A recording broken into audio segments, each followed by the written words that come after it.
जय श्री हित Harivansh.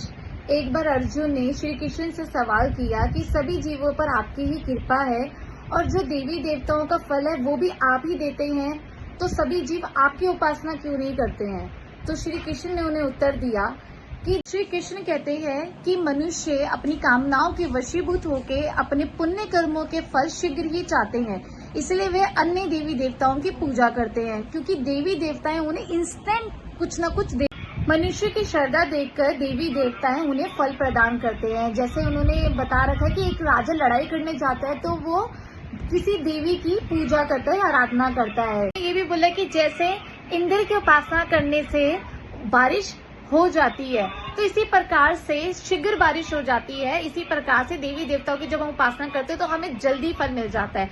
Best example जो यहाँ पे दे रखा है कि जैसे मान के चलो आपको एक छोटा सा काम करवाना है, तो आप एक बड़े अफसर के पास ही जाओगे। आप छोटे लेवल पर है, जैसे मंत्री हो गया, और जो छोटे लेवल पर हो उनसे ही अगर आपका काम बन पा रहा है तो आप बड़े अफसर के पास जाओगे ही नहीं। तो इन्होंने ये एग्जांपल दिया कि देवी देवता कुछ ऐसे ही हैं कि लोग अपना काम देवी देवताओं से निकाल लेते हैं, वो ऊपर आते ही नहीं। एंड ज्यादातर लोग भगवान को इसलिए ही याद करते हैं कि उन्हें कुछ न कुछ चाहिए। तो उन्होंने बोला इसलिए वो मुझे याद नहीं करते, क्योंकि उन्हें संसार के मटेरियलिस्टिक चीज। फिर उन्होंने बोला कि यदि कोई मेरी उपासना करता है तो वो कर्मों के अंदर बंध नहीं सकता, यानी कि वो अच्छे कर्म करता जाए, वो ये उम्मीद भी ना करे कि उसे अच्छे कर्मों का फल अच्छा ही मिलेगा, क्योंकि उसे क्या देना क्या नहीं देना वो मैं डिसाइड करूंगा। जैसे एक एग्जाम्पल है, माँ है, माँ क्या करेगी, अगर बच्चा चाकू लेगा तो वो कुछ भी हो जाए, बच्चा रो ले गिड़गिड़ा ले, वो उन्हें चाकू नहीं देगी।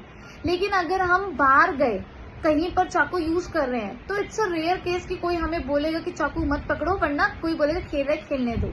तो ऐसे ही देवी देवता होते हैं। देवी देवता आपने जो भी मांगा वो आपको दे देते हैं। वो आपके लिए अच्छा है बुरा है वो फिर आप देखो, उनको कोई मतलब नहीं है। लेकिन जो कृष्ण की उपासना करते हैं, यानी जो भगवान की उपासना करते हैं, भगवान ये देखता है कि इसके लिए क्या बढ़िया है, इसके लिए क्या अच्छा है, मैं वही दूंगा, चाहे रो ले गिड़गिड़ा ले कुछ भी कर ले, मैं इसको नहीं दूंगा।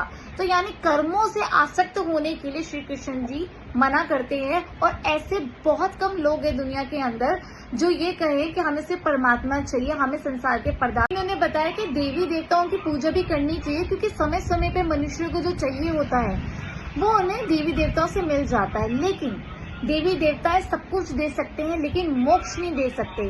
जो हम बोल रहे हैं कि हमें 84 लाख योनियों के चक्र में बार बार नहीं घूमना है, वो हमें देवी देवताएं कभी भी पीछे नहीं करवा सकते। मतलब वो हमें मोक्ष की प्राप्ति देवी देवताएं नहीं करा सकते हैं। वो हमें स्वयं परमात्मा का ज्ञान, परमात्मा की आराधना, परमात्मा के लिए प्रेम, वो ही हमें मोक्ष की प्राप्ति करा सकता है। कि अगर देवी देवता हमें मोक्ष ही नहीं प्रदान कर सकते तो हम क्यों करें इनकी पूजा। तो उन्होंने बोला